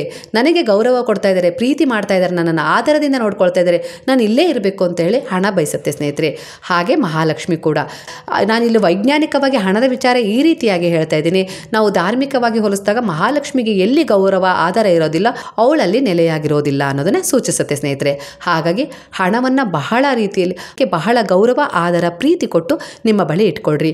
ಪರ್ಸಲ್ಲಾಗಿರ್ಬೋದು, ಮನೆಯಲ್ಲಾಗಿರ್ಬೋದು, ಒಂದು ಒಳ್ಳೆಯ ಸುವ್ಯವಸ್ಥಿತವಾದ ಜಾಗದಲ್ಲಿ ಹಣವನ್ನು ಇಡೋ ಅಭ್ಯಾಸವನ್ನು ಮಾಡಿಕೊಡ್ರಿ ಸ್ನೇಹಿತರೆ. ಹಿಂದೆ ಕೂಡ ಹೇಳಿದ್ದೀನಿ, 3, 6, 9 ಸಂಖ್ಯೆಯಲ್ಲಿ ನಿಮ್ಮ ಹತ್ರ ಚಿಲ್ಲರೆ ಇರುತ್ತಲ್ಲ, ಆ ಹಣವನ್ನು ಒಂದು ಹಿತ್ತಾಳೆ ಚೊಂಬು ಇಲ್ಲ ಮಣ್ಣಿನ ಮಡಿಕೆ ಅದರಲ್ಲಿ ನೀವು ದಿನನಿತ್ಯ ನೀವು ಅಲ್ಲಿ ಇಲ್ಲಿ ಇಡೋ ಹಣವನ್ನು ಅದರಲ್ಲಿ ಹಾಕೊಳ್ತಾ ಬನ್ನಿರಿ. ಹಣವೇ ಸೆಳೆಯುತ್ತೆ ಅನ್ನೋ ಹಾಗೆ ನಿಮ್ಮ ಆರ್ಥಿಕ ಪರಿಸ್ಥಿತಿ ಸುಧಾರಿಸುತ್ತೆ ಅಂತೇಳಿ ಒಂದು ಹಿಂದೆ ವಿಡಿಯೋ ಕೂಡ ಮಾಡಿದ್ದೀನಿ ಸ್ನೇಹಿತರೆ ನಾನು. ಅಂದರೆ 3, 6, 9 ಸಂಖ್ಯೆಯಲ್ಲಿ ನೀವು ಅದಕ್ಕೆ ಹಣ ಹಾಕ್ತಾ ಹೋಗ್ರಿ. ಆ ಸಂಖ್ಯೆ ಕೂಡ ಮಹತ್ವದ್ದಾಗಿದೆ. ಹಾಗೆ ಹಣವನ್ನು ಯಾವ ಜಾಗದಲ್ಲಿ ನೀವು ಸಂಗ್ರಹಣೆ ಮಾಡ್ತಿರಲ್ಲ ಅಲ್ಲಿ ಹಣ ಚಿಲ್ಲರೆ ರೂಪದಲ್ಲೇ ಆಗಲಿ ತುಂಬಿಕೊಳ್ತಾ ಹೋದಂಗೆ ಹಣವನ್ನೇ ಸೆಳೆಯುತ್ತೆ. ಯಾಕಂದರೆ ಗೌರವ, ಆದರ, ಪ್ರೀತಿ ಕೊಟ್ಟಿದ್ದೀರಾ ಅಲ್ವಾ, ಅದಕ್ಕೊಂದು ಸ್ಥಾನ ಕೊಟ್ಟಿದ್ದೀರಾ. ಒಂದು ಮಡಿಕೆ ಆಗಿರ್ಬೋದು, ಒಂದು ಹಿತ್ತಾಳೆ ಚೊಂಬಾಗಿರ್ಬೋದು, ನೀವು ಚಿಲ್ಲರೆ ಅಲ್ಲಿ ಇಲ್ಲಿ ಇಡದೆ, ಮನೆಯಲ್ಲಿ ಡ್ರಾ ಒಳಗಿಡದೆ, ಮಂಚದಡಿಗಿಡದೆ, ಅಡುಗೆ ಮನೆಗಿಡದೆ, ಎಲ್ಲಿ ಬೇಕಲ್ಲಿ ಇಡದೆ ನೀವು ಹಣವನ್ನು ಈಗ ಗೌರವವಾಗಿ ಒಂದು ಕಡೆ ಇಡ್ತಾ ಇದ್ದೀರಿ ಅಂದರೆ ಅದು ಗೌರವವಾಗಿ ಒಂದು ಕಡೆ ಇದೆ ಅಲ್ವಾ. ಹಾಗಾಗಿ ನೀವು ಅದಕ್ಕೆ ಗೌರವ, ಪ್ರೀತಿ ಕೊಟ್ಟಿದ್ದೀರಿ ಅಂದರೆ ಅದು ಹಣವೇ ಸೆಳೆಯುತ್ತೆ ಸ್ನೇಹಿತರೆ. ಈ ರೀತಿ ಕೂಡ ನಾನು ಒಂದು ವಿಡಿಯೋ ಮಾಡಿದ್ದೆ. ಮತ್ತೊಮ್ಮೆ ನಿಮಗಿಲ್ಲಿ ಸಂಕ್ಷಿಪ್ತವಾಗಿ ಹೇಳಿದೆ, ಹೊಸಬರಿಗೆ ಅನುಕೂಲ ಆಗಲಿ ಅಂತ ಹೇಳಿ. ನಿಮ್ಮ ಮನೆಯಲ್ಲಿ ಅಲ್ಲಿ 3 ರೂಪಾಯಿ ಇಟ್ಟೆ, ಇಲ್ಲಿ 6 ರೂಪಾಯಿ ಇಟ್ಟೆ, ಇಲ್ಲಿ 9 ರೂಪಾಯಿ ಇಟ್ಟೆ, ಹೀಗೆ ಚಿಲ್ಲರೆ ಏನು ಇಟ್ಟಿರ್ತೀರಲ್ಲ, ಸ್ನಾನಕ್ಕೆ ಹೋದಾಗ ಬಚ್ಚಲ್ ಮನೆಯಲ್ಲಿ ಸಹ ನಾವು ದುಡ್ಡು ಇಟ್ಬಿಡ್ತೀವಿ. ಅದು ಕೂಡ ಅಗೌರವವನ್ನೇ ಸೂಚಿಸ್ದಂಗೆ ಆಗುತ್ತೆ ಲಕ್ಷ್ಮಿಗೆ. ಹಾಗೆ ರಾತ್ರಿ ಮಲಗಬೇಕಾದ್ರೆ ಎದೆಯಲ್ಲಿ ಇಟ್ಕೊಂಡು ಮಲ್ಕೊಳ್ಳೋದು ಇಲ್ಲ ಜೇಬಲ್ಲಿ ಇಟ್ಕೊಂಡು ಮಲ್ಕೊಳ್ಳೋದು ಇಲ್ಲ ಮತ್ತಾರು ಎದ್ದೇಳೋದು ಅಂತೇಳಿ ಅದನ್ನು ಹಾಸಿಗೆ ಅಡಿಗಿಡೋದು, ಈ ರೀತಿ ಮಾಡಿದಾಗ ಕೂಡ ಮಹಾಲಕ್ಷ್ಮಿಗೆ ಅವಮಾನ ಮಾಡ್ದಂಗೆ ಆಗುತ್ತೆ. ಗೌರವ ಇಲ್ಲದ ಜಾಗದಲ್ಲಿ ಮಹಾಲಕ್ಷ್ಮಿ ಎಂದಿಗೂ ನೆಲೆಯಾಗೋದಿಲ್ಲ ಸ್ನೇಹಿತರೆ. ಹಣ ಈ ಜಾಗದಲ್ಲಿ ಇರೋದಿಲ್ಲ, ನನ್ನನ್ನು ಅವಮಾನಿಸ್ತಾ ಇದ್ದಾರೆ, ನಾನು ಇವ್ರ ಹತ್ರ ಇರಲ್ಲ ಅಂತೇಳಿ ನಮ್ಮನ್ನು ತೊರೆಯುತ್ತೆ. ಯಾಕಂದರೆ ಬಹಳ ಹೈ ಎನರ್ಜಿ ಇರುವ ವಸ್ತುಗಳಲ್ಲಿ ಹಣವೂ ಕೂಡ ಒಂದಾಗಿದೆ. ಹಾಗಾಗಿ ಅದಕ್ಕೆ ತುಂಬ ಎನರ್ಜಿ ಇದೆ. ಹಾಗಾಗಿ ಅದು ನಮ್ಮನ್ನು ಬಿಟ್ಟು ಹೊರಗಡೆ ಹೋಗೋ ತೀರ್ಮಾನ ಮಾಡಿಬಿಡತ್ತೆ ಸ್ನೇಹಿತರೆ. ಹಾಗೆ ನಾವು ಅದಕ್ಕೆ ಗೌರವ, ಆದರ, ಪ್ರೀತಿ ಕೊಟ್ಟಾಗ ಅದು ನಮ್ಮ ಕಡೆ ಬರುವ ತೀರ್ಮಾನವನ್ನು ಮಾಡುತ್ತೆ ಸ್ನೇಹಿತರೆ. ಈಗಲಾದರೂ ನಿಮಗೆ ತಿಳಿತಾ ಹಣವನ್ನು ಮನೆಯಲ್ಲಿ ನೀವು ಯಾವ ರೀತಿ ಇಟ್ಕೊಳ್ಬೇಕು ಅಂತ ಹೇಳಿ. ಹಾಗೆ ಯಾವುದೋ ಒಂದು ಜಾಗದಲ್ಲಿ ಮೋಸ ಮಾಡಿ ನಾವು 10 ರೂಪಾಯಿ ತೊಗೊಂಡು ಬಂದಿದ್ದೀವಿ, ಯಾರಿಗೂ ವಂಚನೆ ಮಾಡಿದ್ದೀವಿ ಅಂದಾಗ, ನಿಸ್ಸಹಾಯಕರಿಗೆ ವಂಚನೆ ಮಾಡಿ ಆ ಹಣವನ್ನು ನಾವು ಗಳಿಸಿದ್ದೀವಿ ಅಂದಾಗ ಆ ಹಣ ವಿಚಾರ ಕರ್ಮದ ರೂಪಕ್ಕೆ ಹೋಗಿ ಸೇರುತ್ತೆ ಸ್ನೇಹಿತರೆ. ಅದನ್ನು ಒಂದಲ್ಲ ಒಂದು ರೀತಿಯಲ್ಲಿ ನಾವು ಹಿಂದಿರುಗಿ ಕೊಡಲೇಬೇಕಾಗತ್ತೆ. ಅದು ತಗೊಳ್ಳತ್ತೆ, ಅದು ಬಿಟ್ಬಿಡಲ್ಲ. ಅದು ಕರ್ಮ ಅನ್ನೋದು ಅದು ಮರಳಿ ಪಡ್ಕೊಳ್ಳುತ್ತೆ. ಅದರ ಮೂಲ ಸ್ಥಾನ ಎಲ್ಲಿದೆಯೋ ಅದು ಹೋಗಿ ಅವರನ್ನು ಒಂದಲ್ಲ ಒಂದು ರೀತಿಯಲ್ಲಿ ಕರ್ಮಕ್ಕನುಸಾರವಾಗಿ, ಸಮಯಕ್ಕನುಸಾರವಾಗಿ ಅವರನ್ನು ಹೋಗಿ ತಲುಪುತ್ತೆ ಸ್ನೇಹಿತರೆ. ಈ ರೀತಿಯಾಗಿ ನಾವು ಸಣ್ಣ ಸಣ್ಣ ಮೋಸಗಳೇನು ಮಾಡ್ತೀವಲ್ವ, ಇದೇ ನಮಗೆ ದೊಡ್ಡ ದೊಡ್ಡ ಕಷ್ಟಗಳಾಗಿ, ಹಣದ ಸಮಸ್ಯೆಗಳಾಗಿ ಗೋಚರಿಸಲಿಕ್ಕೆ ಶುರುವಾಗ್ತವೆ ಸ್ನೇಹಿತರೆ ನಮ್ಮ ಜೀವನದಲ್ಲಿ. ವಿಚಾರವನ್ನು ಏನೋ ಹೇಳ್ತಾ ಇದ್ದಾರೆ ಅಂತ ಹೇಳಿ ಅಂದ್ಕೊಳ್ಬೇಡ್ರಿ. ಒಂದು ಸಾರಿ ಹಾಗಾದರೆ ನಾನು ಇದನ್ನು ಮಾಡಿ ನೋಡೇ ಬಿಡ್ತೀನಿ ಅಂತೇಳಿ ಒಂದು 3 ತಿಂಗಳು ಇದಕ್ಕೆ ಅವಕಾಶ ಕೊಟ್ಟು ನಾನು ಹೇಳಿದ ರೀತಿಯಲ್ಲಿ ನೀವು ಮಾಡಿ ನೋಡ್ರಿ.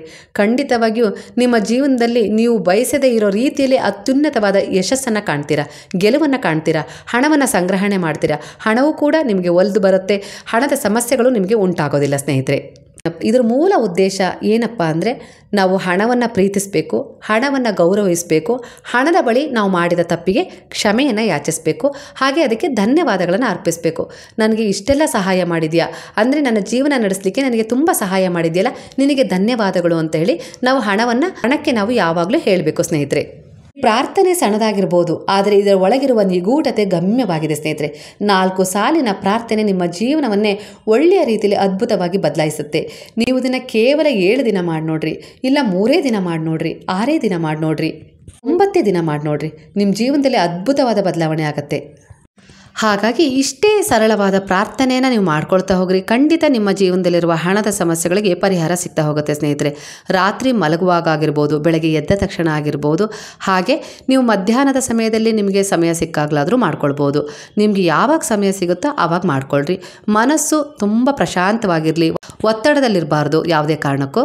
ನಿಮ್ಮ ಹತ್ರ ಇರೋ ಯಾವುದಾದ್ರೂ 10 ರೂಪಾಯಿ ನೋಟ್ ಆಗಿರ್ಬೋದು, 100 ರೂಪಾಯಿ ನೋಟ್ ಆಗಿರ್ಬೋದು, 50 ರೂಪಾಯಿ ನೋಟ್ ಆಗಿರ್ಬೋದು, 20 ರೂಪಾಯಿ ನೋಟ್ ಆಗಿರ್ಬೋದು, 1000 ನೋಟು, 2000 ನೋಟು, ಹೀಗೆ ಯಾವ ನೋಟನ್ನಾದರೂ ತೊಗೊಳ್ರಿ ಸ್ನೇಹಿತರೆ. ಅದನ್ನು ನಿಮ್ಮ ಎದುರಿಗೆ ನೀಟಾಗಿ ಬಿಡಿಸಿ ಇಟ್ಕೊಳ್ರಿ. ನಿಮ್ಮ ಆ ನೋಟನ್ನು ಎಡಗೈಯಲ್ಲಿ ಉದ್ದಕ್ಕೆ ಇಟ್ಕೊಂಡು ಅದರ ಮೇಲೆ ಬಲಗೈಯನ್ನು ಮುಚ್ಚ್ರಿ. ಇಲ್ಲ ಅಂದರೆ ಎರಡೂ ಕೈಗಳಲ್ಲೂ ಕೈಯನ್ನು ಜೋಡಿಸಿ ಆ ಬೊಗಸೆಗಳಲ್ಲಿ ನೀವು ಆ ನೋಟನ್ನು ಹಿಡ್ಕೊಳ್ಬೇಕು ಸ್ನೇಹಿತರೆ. ಎರಡೂ ತುದಿಯನ್ನು ಇಟ್ಕೊಳ್ರಿ. ಆ ಕಡೆ ಒಂದು ತುದಿಗೆ ಒಂದು ಕೈಯಲ್ಲಿ, ಈ ಕಡೆ ತುದಿ ಒಂದು ಕೈಯಲ್ಲಿ, ಈ ರೀತಿಯಾಗಿ ಹಿಡ್ಕೊಂಡು ನೀವು ಹಣದ ಎದುರಿಗೆ ಈ ಪ್ರಾರ್ಥನೆಯನ್ನು ಮಾಡ್ಕೊಳ್ಬೇಕು ಸ್ನೇಹಿತರೆ. ಹಣದ ಸಮಸ್ಯೆ ಇದ್ದವರು ಪ್ರಾರ್ಥನೆಯನ್ನು ನೀವು ಮಾಡಿಕೊಂಡಿದ್ದೆ ಆದರೆ ಖಂಡಿತ ನಿಮ್ಮ ಸಮಸ್ಯೆಗಳಿಗೆ ಪರಿಹಾರ ಸಿಗುತ್ತೆ ಸ್ನೇಹಿತರೆ. ನಾನು ನಿನ್ನನ್ನು ಅಗೌರವದಿಂದ ನೋಡಿದ್ದೀನಿ, ಎಲ್ಲಿ ಬೇಕಲ್ಲಿ ಇಟ್ಟಿದ್ದೀನಿ, ನಿನ್ನನ್ನು ದುರುಪಯೋಗ ಪಡಿಸ್ಕೊಂಡಿದ್ದೀನಿ, ಹಾಗೆ ನಿನಗೆ ನಾನು ಮರ್ಯಾದೆ ಕೊಟ್ಟಿಲ್ಲ, ಗೌರವ ಪ್ರೀತಿಯನ್ನು ಕೊಡಲೇ ಇಲ್ಲ. ಯಾವಾಗಲೂ ನಮ್ಮ ಮನೆಯಲ್ಲಿ ನಿನ್ನನ್ನು ಎಲ್ಲಿ ಬೇಕಲ್ಲಿ ಇಟ್ಟು ನಿನಗೆ ಅಗೌರವವನ್ನು ಸೂಚಿಸಿದ್ದೀನಿ. ಹಾಗೆ ನನ್ನ ಪರ್ಸಲ್ಲೂ ಕೂಡ ನಾನು ನಿನ್ನನ್ನು ಇಟ್ಕೊಂಡಿದ್ದೀನಿ, ಆಗಲೂ ಕೂಡ ನಾನು ನಿನ್ನನ್ನು ಸರಿಯಾದ ರೀತಿಯಲ್ಲಿ ಇಟ್ಟು ಬಳಕೆಯನ್ನು ಮಾಡಿಕೊಳ್ಳಿಲ್ಲ. ಅದರಿಂದ ತಪ್ಪಾಗಿದೆ, ಕ್ಷಮಿಸ್ಬಿಡು ನನ್ನನ್ನು. ಗೊತ್ತಿಲ್ಲದೋ ಗೊತ್ತಿದ್ದೋ ನಿನ್ನ ಜೊತೆಯಲ್ಲಿ ನಾನು ಗೌರವದಿಂದ ವರ್ತಿಸಲಿಲ್ಲ, ಪ್ರೀತಿಯಿಂದ ವರ್ತಿಸಲಿಲ್ಲ. ನಾನಾಗಿರ್ಬೋದು, ನನ್ನ ಕುಟುಂಬದವರಾಗಿರ್ಬೋದು, ಹಾಗೆ ನನ್ನ ಪೂರ್ವಜರಾಗಿರ್ಬೋದು, ಇಲ್ಲ ನನ್ನ ಹಿಂದಿನ ಜನ್ಮದಲ್ಲಿ ನಾನೇ ನಿನ್ನನ್ನು ಅಗೌರವದಿಂದ ನೋಡಿದ್ದಾಗಿರ್ಬೋದು. ಯಾವುದೇ ವಿಚಾರವಿರಲಿ ನನ್ನನ್ನು ಕ್ಷಮಿಸ್ಬಿಡು ಅಂತ ಈ ರೀತಿಯಾಗಿ ಆ ನೋಟಿನ ಎದುರಿಗೆ ನೋಟನ್ನು ಹಿಡ್ಕೊಂಡು ಪ್ರಾರ್ಥನೆಯನ್ನು ಮಾಡ್ಕೊಳ್ಬೇಕು ಸ್ನೇಹಿತರೆ. ಹಾಗೆ ಧನ್ಯವಾದಗಳನ್ನು ಕೂಡ ಅರ್ಪಿಸಬೇಕು. ನನ್ನ ಜೀವನಕ್ಕೆ ನೀನು ಅನೇಕ ರೀತಿಯಲ್ಲಿ ಸಹಾಯ ಮಾಡಿರುವೆ. ನನ್ನ ದುಡಿಮೆಗೆ ಶ್ರಮ ಕೂಡ ನೀನೇ ಆಗಿ ಬರ್ತೀಯ ನಮ್ಮ ಮನೆಗೆ. ನನ್ನ ಊಟದ ಬೆಲೆ ಕೂಡ ನೀನೇ ಆಗಿದೆಯಾ. ನಾನು ತೊಡ್ತಾ ಇರೋ ವಸ್ತ್ರ ಆಗಿರ್ಬೋದು, ಆಭರಣ ಆಗಿರ್ಬೋದು, ಅದು ಎಲ್ಲದಕ್ಕೂ ಬೆಲೆ ನೀನೇ ಆಗಿದೆಯಾ. ನನ್ನ ಮಕ್ಕಳ ವಿದ್ಯಾಭ್ಯಾಸಕ್ಕೂ ಕೂಡ ನಿನ್ನ ಅವಶ್ಯಕತೆ ಇದೆ. ನನ್ನ ಅನಾರೋಗ್ಯದ ಸಮಸ್ಯೆಗೂ ಕೂಡ ನೀನು ಅವಶ್ಯಕವಾಗಿದೆಯಾ. ಒಟ್ಟಾರೆಯಾಗಿ ಹೇಳಬೇಕಂದ್ರೆ ನನ್ನ ಪ್ರತಿಯೊಂದು ಜೀವನ ಕರ್ಮದಲ್ಲಿ ನನ್ನ ಜೊತೆ ನೀನು ನಿಂತಿದೀಯಾ. ನಾನು ಅದನ್ನು ಅರಿಯಲು ಬಹಳ ದಿನ ಸಮಯ ತಗೊಂಡೆ. ಈಗ ಹಾಗಾಗಿ ದಯವಿಟ್ಟು ನನಗೆ ಕ್ಷಮಿಸು, ಹಾಗೆ ನಿನಗೆ ಹೃತ್ಪೂರ್ವಕವಾದ ಧನ್ಯವಾದಗಳು ಅಂತ ಹೇಳಿ ಈ ರೀತಿ ನಾವು ಆ ಹಣಕ್ಕೆ ಗೌರವವನ್ನು ಸೂಚಿಸಬೇಕು. ಈ ರೀತಿ ನಾವು ಅದರ ಎದುರಿಗೆ ಪ್ರಾರ್ಥನೆಯನ್ನು ಮಾಡ್ಕೊಳ್ಬೇಕು ಸ್ನೇಹಿತರೆ. ಹಾಗೆ ನಾನು ನಿನ್ನನ್ನು ತುಂಬ ಪ್ರೀತಿಸ್ತೀನಿ, ನೀನಿಲ್ಲದೆ ನಾನಿರೋದಿಲ್ಲ. ನನ್ನ ಜೀವನದ ಪ್ರತಿಯೊಂದು ಚಲನ ವಲನ ಎಲ್ಲದಕ್ಕೂ ನಿನ್ನ ಅವಶ್ಯಕತೆ ನನಗಿದೆ. ಹಾಗಾಗಿ ನಿನ್ನನ್ನು ಕಂಡ್ರೆ ನನಗೆ ತುಂಬ ಪ್ರೀತಿ, ನೀನಿಲ್ಲದೆ ನಾನಿಲ್ಲ ಇಲ್ಲ ಅನ್ನುವಷ್ಟು ನಾನು ನಿನ್ನನ್ನು ಪ್ರೀತಿಸ್ತೀನಿ ಅಂತೇಳಿ ಹಣಕ್ಕೆ ನಾವು ಹೇಳಬೇಕು. ಈ ರೀತಿಯಾಗಿ ಹೇಳಿ ಆ ಹಣವನ್ನು ನಾವು ಈಗ ತೊಗೊಂಡೋಗಿ ಯಾವುದೋ ಒಂದು ಅಂಗಡಿಗೆ ಹೋಗಿ ಏನೋ ತೊಗೊಂಡು ಬಂದ್ವಿ ಅಂತ ಇಟ್ಕೊಡ್ರಿ. ಬಟ್ಟೆ ತಂದ್ವಿ, ಒಡವೆ ತಂದ್ವಿ, ಮಾರ್ಕೆಟಿಗೆ ಹೋಗಿ ತರಕಾರಿ ತಂದ್ವಿ, ಹೀಗೆ ಯಾವೆಲ್ಲ ರೀತಿಯಲ್ಲಿ ನಾವು ಹಣವನ್ನು ಖರ್ಚು ಮಾಡ್ತೀವಲ್ವ, ಅದನ್ನು ನಾವು ಪ್ರೀತಿಯಿಂದ ಪ್ರೀತಿಸಿರ್ತೀವಿ, ಗೌರವದಿಂದ ನೋಡ್ಕೊಂಡಿರ್ತೀವಿ. ನಾವು ಅದನ್ನು ಬಿಟ್ಟಿರೋದಿಲ್ಲ ಅನ್ನೋ ಅಷ್ಟು ಪ್ರೀತಿ ಮಾಡಿರ್ತೀವಿ. ಅದನ್ನು ನಾವು ಅದ್ರ ಹತ್ರ ಹೇಳ್ಕೊಂಡಿರ್ತೀವಿ. ಯಾಕಂದರೆ ಪ್ರತಿಯೊಬ್ಬರ ಕೈಯಲ್ಲಿ ಓಡಾಡುವ ಆ ಹಣ ಈ ಪ್ರಪಂಚದಲ್ಲಿ ಎಲ್ಲ ವಸ್ತುಗಳಿಗಿಂತನೂ ಹೈ ಎನರ್ಜಿ ಇರುವ ವಸ್ತು ಅಂದರೆ ಹಣ ಅಂತ ನಾನು ಮೊದಲೇ ಹೇಳಿದ್ದೀನಲ್ವ. ಹಾಗಾಗಿ ನಮ್ಮ ಈ ಮನಸ್ಥಿತಿಯನ್ನು, ಈ ನಮ್ಮ ಪ್ರಾರ್ಥನೆಯನ್ನು ಅದು ಹೀರ್ಕೊಂಡಿರುತ್ತೆ, ಅಂದರೆ ಕೇಳಿಸ್ಕೊಂಡಿರುತ್ತೆ. ಅಲ್ಲಿ ನಮ್ಮನ್ನು ಬಿಟ್ಟು ಅದಕ್ಕೆ ಇರೋಕ್ಕಾಗೋದಿಲ್ಲ. ಆಗೇನು ಮಾಡುತ್ತೆ, ಅದು ಅಲ್ಲಿ ಇರುವ ದುಡ್ಡನ್ನು, ಅಂದರೆ ಅಲ್ಲಿರೋ ದುಡ್ಡು ಅಂದರೆ ಅವ್ರ ದುಡ್ಡಲ್ಲ, ಒಟ್ಟು ದುಡ್ಡನ್ನು ಆಕರ್ಷಣೆ ಮಾಡಿಕೊಂಡು ಮತ್ತೆ ನಮ್ಮನ್ನೇ ಸೇರಬೇಕು ಅಂತೇಳಿ ಹಂಬಲಿಸುತ್ತೆ. ಹಾಗಾಗಿ ಒಂದಲ್ಲ ಒಂದು ರೀತಿಯಲ್ಲಿ ಅದು ನಮ್ಮ ಬಳಿಗೆ ಬಂದೇ ಬರುತ್ತೆ ಸ್ನೇಹಿತರೆ. ಒಂದು ಊರನ್ನೇ ತಗೊಳ್ಳೋಣ. ನಮ್ಮೂರಲ್ಲಿ ಎಲ್ಲರ ಕೈಯಲ್ಲೂ ದುಡ್ಡು ಓಡಾಡ್ತಾನೇ ಇರುತ್ತೆ. ಒಂದಲ್ಲ ಒಂದು ರೀತಿಯಲ್ಲಿ ನಾವು ವ್ಯವಹಾರ ಮಾಡ್ತಾನೆ ಇರ್ತೀವಿ ಅಂದಮೇಲೆ ಅದು ಒಬ್ಬರ ಕೈಯಿಂದ ದಿನನಿತ್ಯ ಓಡಾಟ ಮಾಡ್ತಾನೆ ಇರುತ್ತಲ್ವ. ಹಾಗೆ ನಾವು ಕೊಟ್ಟ ದುಡ್ಡು ಮತ್ತೊಮ್ಮೆ ಬಂದು ನಮ್ಮ ಕೈಯನ್ನೇ ಸೇರುವಂಥ ಅವಕಾಶ ನಮಗೆ ಸಿಕ್ಕಿರುತ್ತೆ. ಅದು ನಮ್ಗೆ ಗೊತ್ತಾಗೋದಿಲ್ಲ. ಯಾಕಂದರೆ ಯಾವ ನೋಟು ಯಾವ ಕೊಟ್ಟಿರ್ತೀವಿ, ಹೇಗೆ ಏನು ಅಂತ ನಮಗೆ ಅದು ಮನಗಂಡಿರಲ್ಲ ನಾವು.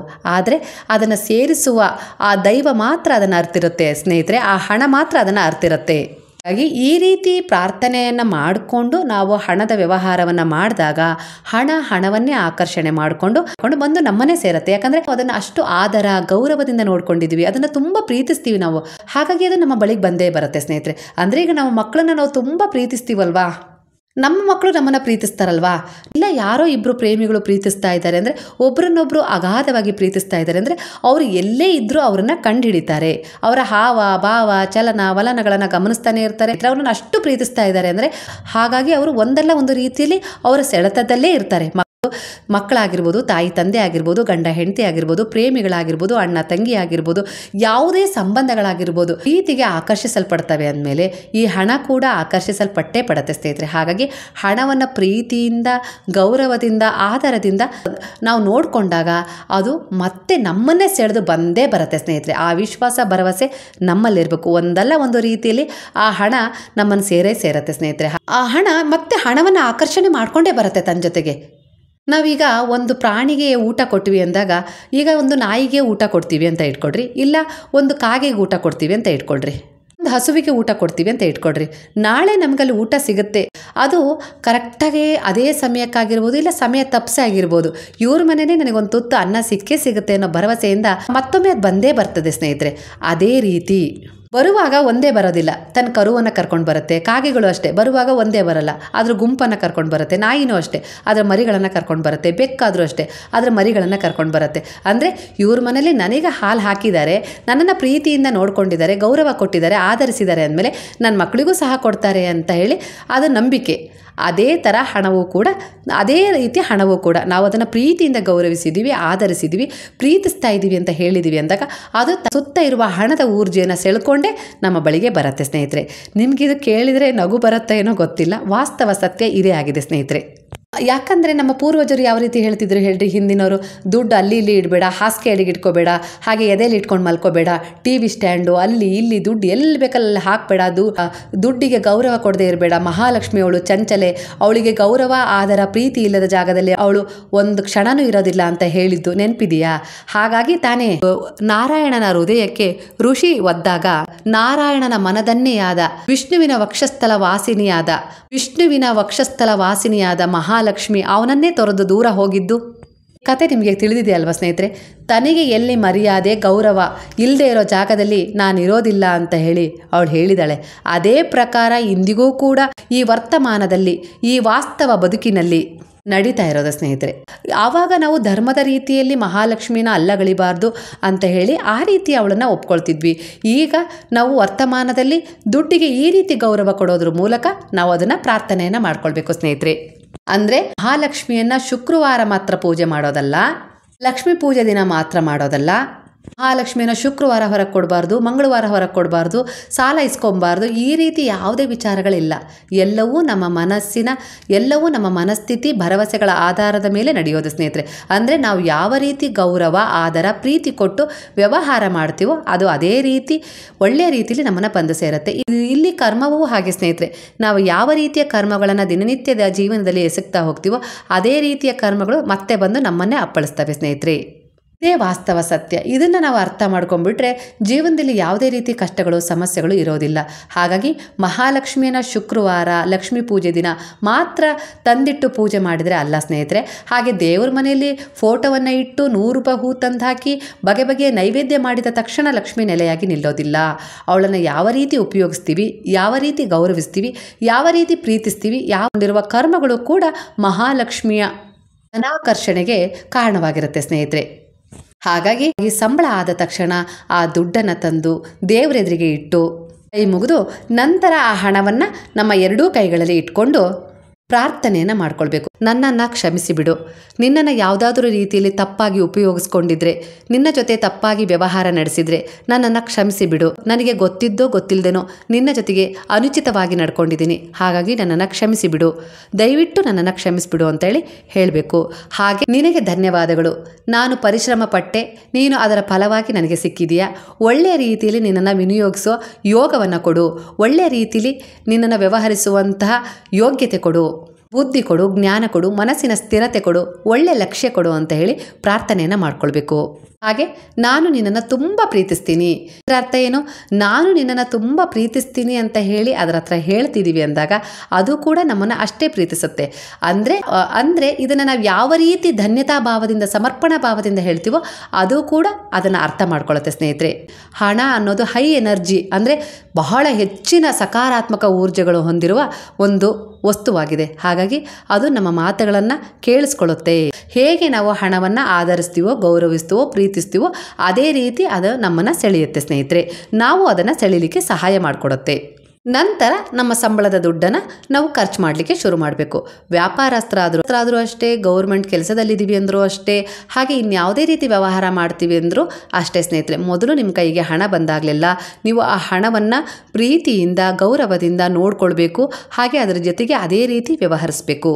ಆಗ ನಾವು ಆ ಹಣದ ಜೊತೆ ವ್ಯವಹಾರ ಮಾಡಿದಾಗ ಏನಾಗುತ್ತೆ ಅಂದರೆ ಹಣವನ್ನೇ ಆಕರ್ಷಣೆ ಮಾಡಿಕೊಂಡು ನಮ್ಮನ್ನೇ ಬಂದು ಸೇರುತ್ತೆ ಸ್ನೇಹಿತರೆ. ಯಾಕಂದರೆ ನಾವು ಅದನ್ನು ಪ್ರೀತಿಸ್ತಾ ಇದ್ದೀವಲ್ವಾ.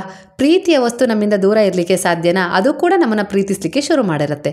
ಹಾಗಾಗಿ ಮತ್ತೆ ಬಂದು ನಮ್ಮನ್ನು ಸೇರಬೇಕು ಅನ್ನೋ ತವಕ ಕೂಡ ಅದಕ್ಕಷ್ಟೇ ಮಟ್ಟಿಗೆ ಇರುತ್ತೆ ಸ್ನೇಹಿತರೆ. ತನ್ನ ಜೊತೆಗೆ ತನ್ನವರನ್ನು ಕರ್ಕೊಂಡು ಮತ್ತೆ ಬರುತ್ತೆ ಸ್ನೇಹಿತರೆ. ಇದನ್ನೇ ಮನಸ್ಸಿನ ಸಕಾರಾತ್ಮಕ ಆಲೋಚನೆ ಅನ್ನೋದು ಸ್ನೇಹಿತರೆ. ಈ ವಿಡಿಯೋ ಯಾವಾಗ ನೋಡ್ತಿರೋ ಆ ಕ್ಷಣದಿಂದಲೇ ನಿಮ್ಮ ಜೀವನದಲ್ಲಿ ಬದಲಾವಣೆಯಾಗುವ ಒಂದು ಸೂಚನೆ ಸಿಕ್ಕಿದೆ.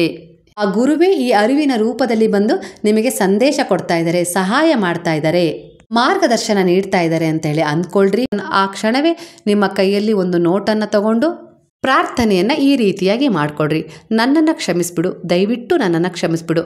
ನಿನಗೆ ಪ್ರೀತಿಪೂರ್ವಕವಾದ ಧನ್ಯವಾದಗಳು. ಹಾಗೆ ನಾನು ನಿನ್ನನ್ನು ಬಹಳವಾಗಿ ಪ್ರೀತಿಸುತ್ತೇನೆ. ಈ ರೀತಿಯಾಗಿ ಹೇಳ್ರಿ ಸ್ನೇಹಿತರೆ. ಖಂಡಿತವಾಗಿಯೂ ಇದನ್ನು ಮಾಡ್ತಾ ಹೋಗ್ರಿ.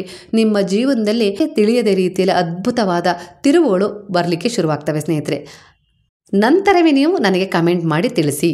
ತುಂಬ ಜನ ಹಣದ ಸಮಸ್ಯೆ ಇದೆ, ಹಣದ ಕೊರತೆ ಇದೆ, ಹಣ ಬರಬೇಕು, ಬರ್ತಾ ಇಲ್ಲ, ಹಣ ನಾವ್ಯಾರಿಗೋ ಕೊಡಬೇಕು, ಕೊಡೋಕ್ಕಾಗ್ತಾ ಇಲ್ಲ, ಈ ರೀತಿ ಎಲ್ಲ ಹೇಳ್ತಾ ಇರ್ತೀರ. ಆದರೆ ಮನೆಯಲ್ಲಿ ಎಲ್ಲಿ ಬೇಕಲ್ಲಿ ₹1, ₹2 ಇಡೋದು, ಬಚ್ಚಲ್ ಮನೇಲಿ ಇಡೋದು, ಹಾಸಿಗೆ ಅಡಿಗಿಡೋದು, TV ಮೇಲಿಡೋದು, ಡಬ್ಬಿಗಳಲ್ಲಿಡೋದು, ಮಿಕ್ಸಿ ಹತ್ರ ಇಡೋದು, ಶೆಲ್ಫ್ ಮೇಲಿಡೋದು ಮಾಡ್ತಾ ಇರ್ತೀರ. ಹಾಗೆ ಕೈಯಿಂದ ಕೈಗೆ ಕೊಡಬೇಕಾದ್ರೆ ಒಂಟಿ ಕೈಯಲ್ಲಿ ಕೊಡ್ತಾ ಇರ್ತೀರಾ, ಅಂದರೆ ಕತ್ರಿ ಕೈಯಲ್ಲಿ 2 ಬೆರಳುಗಳ ಮಧ್ಯೆ ಸಿಗಿಸ್ಕೊಂಡು ಕೊಡ್ತಾ ಇರ್ತೀರಾ. ಇಸ್ಕೊಳ್ಳೋಬೇಕಾದ್ರೂ ಅದೇ ರೀತಿ ಇಸ್ಕೊಳ್ಳೋಬೇಕಾದ್ರೂ ಅದೇ ರೀತಿ ಇಸ್ಕೊಳ್ತಾ ಇರ್ತೀರಾ ಸ್ನೇಹಿತರೆ. ಈ ರೀತಿಯೆಲ್ಲ ತಪ್ಪುಗಳನ್ನು ಮಾಡ್ತಾ ಇರೋದ್ರಿಂದಲೇ ಮತ್ತೆ ನಮ್ಮ ಪೂರ್ವಜರು ಮಾಡಿದ ತಪ್ಪುಗಳಿಂದಲೂ ಹಿಂದೆ ನಾವು ಪೂರ್ವ ಜನ್ಮದಲ್ಲಿ ದುಡ್ಡಿನ ಜೊತೆಗೆ ಯಾವ ರೀತಿ ವ್ಯವಹಾರ ಇಟ್ಕೊಂಡಿದ್ವೋ ಅದರ ಮೇಲೂ ನಾವು ಈ ಜೀವನದಲ್ಲಿ ದುಡ್ಡಿನ ಸಮಸ್ಯೆಗಳನ್ನು ವ್ಯವಹಾರದಲ್ಲಿ ಅಡೆತಡೆಗಳನ್ನು ಅನುಭವಿಸ್ತಾ ಇರ್ತೀವಿ ಸ್ನೇಹಿತರೆ. ಕಾರಣ ಇದಕ್ಕೆ ಇಷ್ಟೇ ಆಗಿರುತ್ತೆ. ಎಲ್ಲೆಲ್ಲೋ ಹೋಗಿ ₹1,00,000 ಕೊಟ್ಟು ಜ್ಯೋತಿಷ್ಯರ ಹತ್ರ ನಿಮ್ಮ ಹಣದ ಸಮಸ್ಯೆಗೆ ಪರಿಹಾರ ಕಂಡುಕೊಳ್ಳೋದಕ್ಕಿಂತ ಮೊದಲು ನೀವು ನಿಮ್ಮ ಮನೆಯಲ್ಲಿ ಹಣಕ್ಕೆ ಗೌರವ ಕೊಟ್ಟು ಅದನ್ನು ಯಾವ ರೀತಿ ಇಟ್ಕೊಳ್ಬೇಕು ಅನ್ನೋದನ್ನು ಕಲಿತಾ ಹೋಗ್ರಿ. ಖಂಡಿತವಾಗಿಯೂ ಹಣವನ್ನೇ ಸೆಳೆಯುತ್ತೆ, ಒಳ್ಳೆಯದಾಗತ್ತೆ ಸ್ನೇಹಿತರೆ. ಹಣಕ್ಕೆ ಸಂಬಂಧಪಟ್ಟ ಅಂದರೆ ಮನೆಯಲ್ಲಿ ಹಣವನ್ನು ಯಾವ ರೀತಿ ಇಡಬೇಕು, ಯಾವ ರೀತಿ ವ್ಯವಹರಿಸಬೇಕು, ಯಾವ ರೀತಿ ನೋಟುಗಳನ್ನು ಎಣಿಸಬೇಕು, ಯಾವ ರೀತಿ ಕೂಡಿಡಬೇಕು, ಇದ್ರ ಬಗ್ಗೆಯೂ ನಿಮಗೆ ಏನಾದರೂ ವಿಡಿಯೋ ಬೇಕಂದರೆ ಕಮೆಂಟ್ ಮಾಡಿ ತಿಳಿಸಿ. ಅದಕ್ಕೂ ಕೂಡ ವಿಡಿಯೋ ಮಾಡ್ತೀನಿ ಸ್ನೇಹಿತರೆ. ಈ ಹಣದ ಬಗ್ಗೆ ನೀಡಿರುವ ಮಾಹಿತಿ ನಿಮಗೆ ಸ್ವಲ್ಪನಾರು ಅರ್ಥಗರ್ಭಿತವಾಗಿದೆ, ಚೆನ್ನಾಗಿದೆ, ಈ ಮಾಹಿತಿ ಜೀವನದಲ್ಲಿ ಅಳವಡಿಸ್ಕೊಳ್ಬಹುದಿದೆ, ಜೀವನದಲ್ಲಿ ನಾವು ಇದನ್ನು ಅಳವಡಿಸ್ಕೊಳ್ಬೇಕು ಅಂತ ಹೇಳಿ ನಿಮಗೆ ಅನಿಸಿದ್ದೆ ಆದರೆ, ಸರಿ ಇದೆ ಈ ವಿಚಾರ ಅಂತ ಹೇಳಿ ನಿಮ್ಮ ಮನಸ್ಸಿಗೆ ಬಂದಿದ್ದೆ ಆದರೆ ಸಾಯಿರಾಮ್ ಅಂತ ಹೇಳಿ ಕಮೆಂಟ್ ಮಾಡಿ, ಹಾಗೆ ಒಂದು ಲೈಕ್ ಮಾಡಿ. ಹಾಗೆ ಯಾರೆಲ್ಲ ಸಬ್ಸ್ಕ್ರೈಬ್ ಮಾಡ್ಕೊಳ್ದೆ ವಿಡಿಯೋನ ನೋಡ್ತಾ ಇದ್ದೀರೋ ಸಬ್ಸ್ಕ್ರೈಬ್ ಮಾಡ್ಕೊಳ್ಳಿ. ಹಾಗೆ ಬೆಲ್ ಐಕನ್ ಒತ್ತಿ. ಇದರಿಂದ ನಿಮಗೆ ನನ್ನ ಹೊಸ ವಿಡಿಯೋಗಳ ನೋಟಿಫಿಕೇಷನ್ ಬಂದು ನಿಮ್ಮನ್ನು ತಲುಪುತ್ತೆ ಸ್ನೇಹಿತರೆ. ಈ ಮಾಹಿತಿ ನಿಮಗೆ ಇಷ್ಟವಾದರೆ ಶೇರ್ ಕೂಡ ಮಾಡಿರಿ ಸ್ನೇಹಿತರೆ, ಎಲ್ಲರಿಗೂ ಉಪಯೋಗ ಆಗುತ್ತೆ. ಈಗ ಎಲ್ಲರೂ ಸೇರಿ ಹೇಳೋಣವಾ? ಹರೇ ರಾಮ ರಾಮ ರಾಮ ಹರೇ ಹರೇ, ಹರೇ ಕೃಷ್ಣ ಕೃಷ್ಣ ಕೃಷ್ಣ ಹರೇ ಹರೇ, ಹರೇ ಸಾಯಿ ಸಾಯಿ ಸಾಯಿ ಹರೇ ಹರೇ, ಹರೇ ಬಾಬಾ ಬಾಬಾ ಬಾಬಾ ಹರೇ ಹರೇ, ಹರೇ ದತ್ತ ದತ್ತ ದತ್ತ ಹರೇ ಹರೇ.